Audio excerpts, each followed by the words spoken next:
नमस्कार, श्री स्वामी समर्थ सर्वांना. तुम्हाला तर सर्वांना माहीतच आहे की आजपासून आपला श्रावण संपला आहे. काल अनंत चतुर्थी होऊन गेली आहे. गणपती बाप्पांचं विसर्जन सुद्धा झालेलं आहे. सो आज आपण आपली पहिली डिश बनवतो नॉनव्हेजची श्रावण नंतर. सो आता मी थोडंसं कन्फ्युज्ड आहे की काय बनवू आज अंड्याचं. अंडा ग्रेव्ही बनवू की अंडा राईस बनवू. सो चला तर मग आज आपण वियाला विचारूया की वियाला काय खायचं.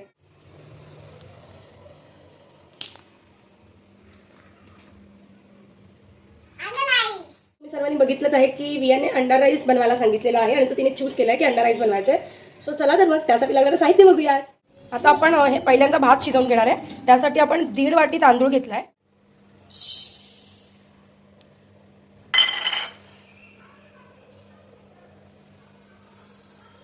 आता हा जो तांदूळ आहे हा स्वच्छ धुवून आपण कुकरमध्ये शिजवून घेणार आहे.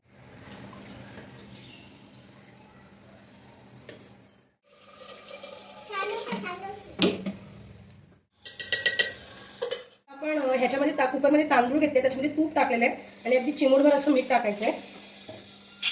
त्यानंतर कुकर बंद करून आपण 2 ते 3 शिट्यांमध्ये शिजवून घ्यायचं आहे. भात जो आहे तुम्ही कुकरमधून काढून थोडासा थंड होणार आहे, तोपर्यंत आपण पुढची प्रोसेस बघूया. आपलं कांदा आणि कोथिंबीर जी आहे ती कट करून झाली आहे. आता विया 2 अंडी बाउलमध्ये फोडणार आहे. अरे वा, एक अंडा ना मी वियाच्या डोक्यावर फोडणार आहे.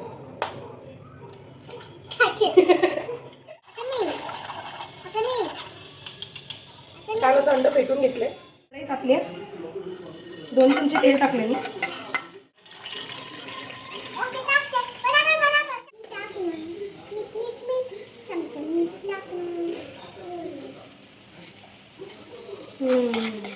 सो आता आपला कांदा बऱ्यापैकी मऊ झालाय. सो आता आपण ह्याच्यामध्ये सगळे मसाले ॲड करणार आहेत. थोडंसं हिंग, धने जिरे पावडर, गरम मसाला थोडा, हळद टाकायची आणि तिखटाचं जे प्रमाण आहे ते तुमच्या आवडीनुसार टाका. सगळं छान मिक्स करायचे मसाले. हे जे आपलं फेटलेलं अंड होतं ते आपण ॲड करणार.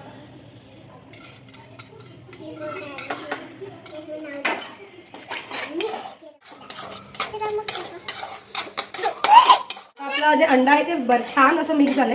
त्याच्यानंतर आपण हा जो भात होता तो ह्याच्यामध्ये ॲड करणार. त्याच्यामध्ये आता विया थोडीशी कोथिंबीर ॲड करणार.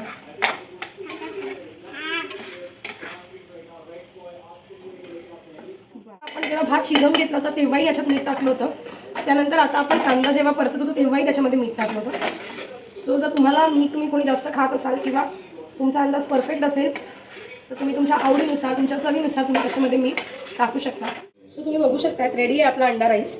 आता तो विया टेस्ट करून सांगेल की तो कसा झालाय. गरम आहे.